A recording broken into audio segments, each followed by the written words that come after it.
सभी को होली की बहुत बहुत मुबारक हो। हैप्पी होली।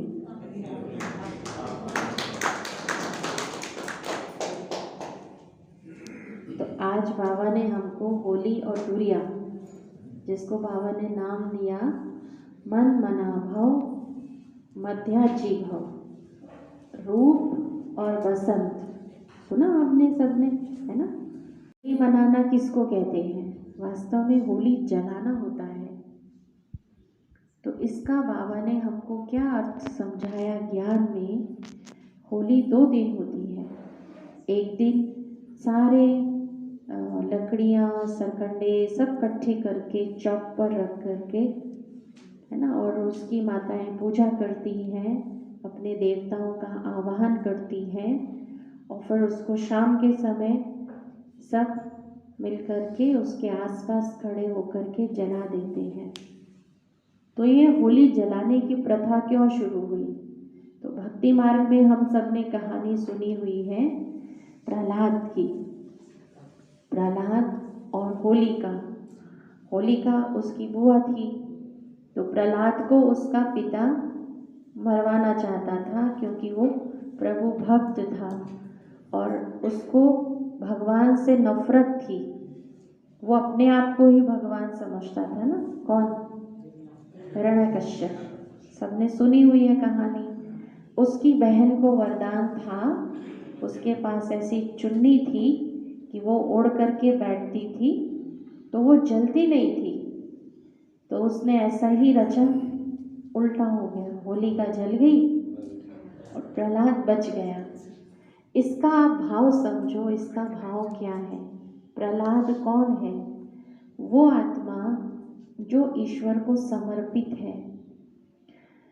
तो इसके ऊपर बाबा ने हमको एक बहुत अच्छी बात सुनाई हुई है कि जब हम बाबा की शरण में आते हैं तो 2 प्रकार की शरणागति होती है। एक होती है बिल्ली के बच्चे की शरणागति और एक होती है बंदर के बच्चे की शरणागति। दोनों की आप स्थिति में देखो फर्क होता है कि बिल्ली अपने बच्चे को अपने मुंह में दबा के चलती है ना। वो कूदती है एक बिल्डिंग से दूसरी बिल्डिंग पर, उसका बच्चा उसके मुंह में होता है। उस समय बच्चा अपने आप को छोड़ देता है। माँ की जिम्मेवारी है बच्चे को पकड़कर रखना।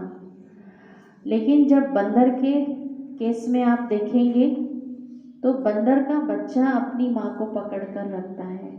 उसकी माँ भी छलांग लगाती है तो बंदरिया नहीं पकड़ती बच्चे को, बच्चा पकड़ता है माँ को। तो भगवान किन बच्चों की रक्षा करता है? जो अपना सर्वस्व भगवान को सौंप देते हैं या उस पर छोड़ देते हैं। तो ये हमारी बात है, ये ईश्वरीय ज्ञान की बात है कि जब भगवान आया तो हम उस पर अर्पित हो गए, हमने छोड़ दिया अपने आप को उसके ऊपर। अब वो जैसे उनको चलाना चाहे वैसे चलाए। इसके ऊपर एक कहानी आती है कि एक बार कुम्हार की भट्ठी लगी हुई थी। इसको लोग अलग अलग एंगल से सुनाते हैं। कोई कुम्हार की भट्ठी के रूप से सुनाते हैं और कोई होलिका के उसी से सुनाते हैं। तो जो चौराहे पर होलिका जलाई जाती है तो उसकी तैयारी कई दिन पहले की जाती है ना। बहुत दिनों से लोग आते जाते लकड़ियां इकट्ठे करते रहते हैं। बसंत पंचमी को उसकी स्थापना होती है। अच्छा, बसंत पंचमी को उसकी स्थापना होती है। तो वो सब लकड़ियां इकट्ठी होती रहती हैं। तो उन्हीं लकड़ियों के झुंड में बिल्ली के बच्चे होते हैं, 4 बिल्ली के बच्चे। तो बिल्ली के बच्चों की ये विशेषता होती है कि बिल्ली जहाँ अपने बच्चों को छोड़कर जाती है वो बच्चे वहीं रहते हैं। आपने देखा होगा, वो वहाँ से नहीं जाएंगे।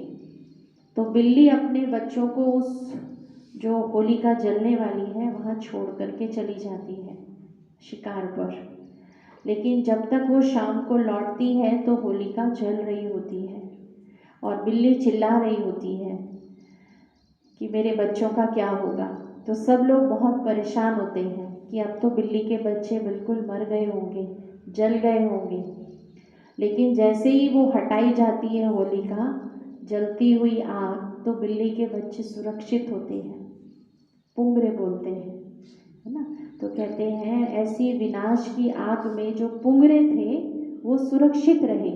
तो ये बात वास्तव में उन्होंने भक्त प्रहलाद की कही कहानी ये हम बच्चों की है कि जो बच्चे प्रभु को समर्पित हैं उन बच्चों की रक्षा करने वाला स्वयं भगवान है।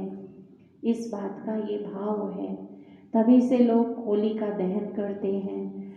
और उस दिन कई लोग क्या करते हैं, जब होली जलाते हैं तो जौ की बालियां तैयार हो जाती हैं या गेहूं की बालियां, कच्ची बालियां लेकर के बहुत सारे किसान लोग कुछ बालियों का झुंड उस होलिका में जलाते हैं।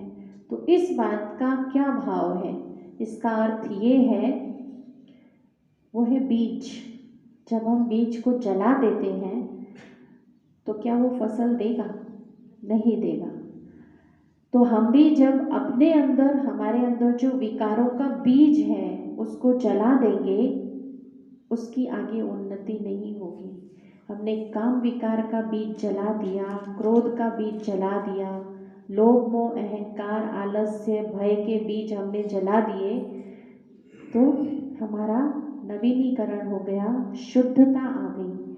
तो किसान अपनी फसल को, आग को नहीं समर्पित करता, लेकिन इसके दो भाव हैं। वो अग्नि देवता को समर्पित करता है शुद्धता के लिए, और दूसरा ज्ञान युक्त अर्थ ये है कि हमें ज्ञान या योग की होली जलानी है, अग्नि ऐसी पैदा करनी है जिसमें इन विकारों का बीज जल जाए। तो ये होली का त्यौहार 2 दिन मनाया जाता है।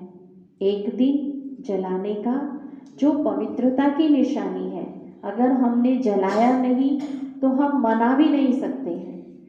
रंग तभी खेला जाएगा ना, जैसे मान लो हम अपने घर को बहुत सुंदर सजा दें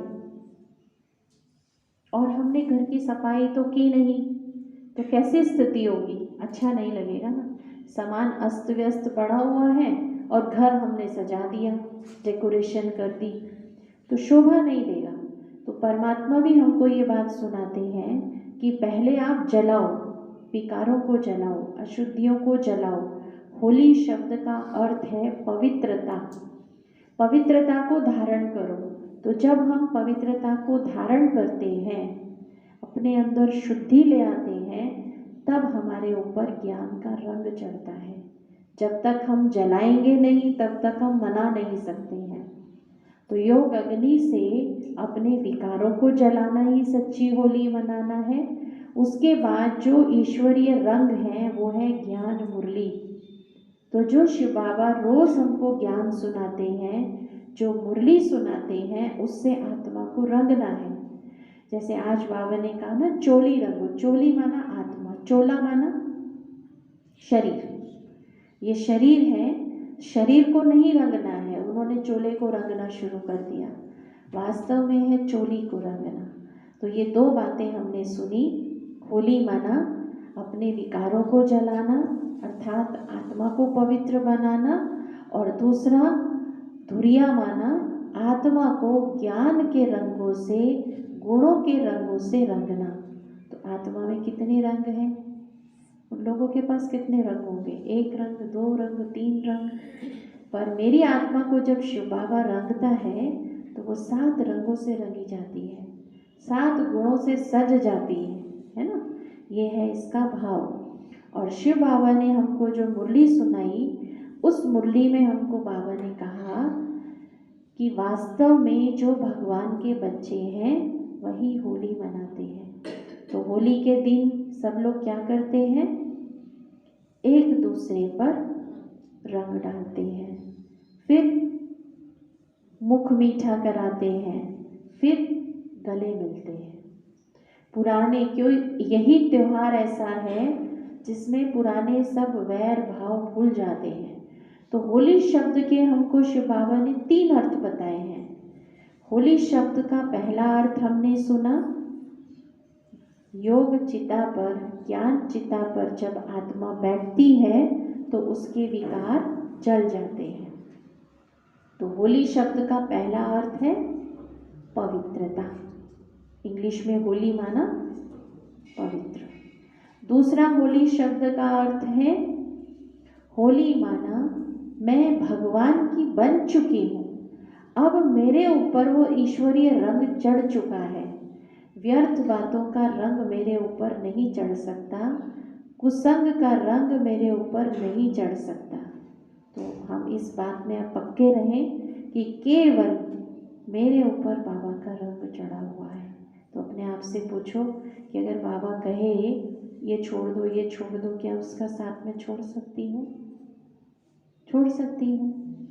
मैं तो छोड़ सकती हूँ, मुझे तो केवल बाबा का साथ चाहिए। तो मैं आत्मा बाबा के रंग में, उसके प्यार के रंग में, उसके ज्ञान के रंग में रंगी हुई हूँ। ऐसा मुझे श्रेष्ठ संग मिला है। तो होली माना भगवान की बन चुकी।